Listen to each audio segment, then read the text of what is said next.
আপনি তাকে ক্ষমা করে দিয়েন। আর ক্ষমা করি বা কি হবি আর না করি বা কি হবি, যা হওয়ার তা হয়ে গেছে। বাহ, আপনি তো খুব একটা ভালো মনের মানুষ। বাহ, আপনাকে তো আজ খুব একটা ফুর্তি লাগতেছে। ঘটনা কি? ঘটনা হইল, মেয়ে ছেলে দেখলে আপনার মাথা ঠিক থাকে না, মিষ্টি মিষ্টি কথা, ঢং ঢং। 10-এ 10 পাইছো। কি বললা তুমি? হ্যাঁ, আরেকবার শুনি। আমি 10-এ 10 পেয়েছি, এ তো খুব আনন্দের কথা বলেছেন। হ্যাঁ, আমাকে আজ খুব সুন্দর লাগছে, তাই না?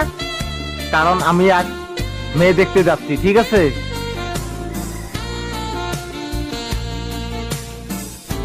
তুমি যাও তো এখান থেকে, তুমি আর আমাকে বিরক্ত করো না। বাপ রে, না, আমি যাব না বলছি, যাব না। হায় রে ভগবান। Yeah.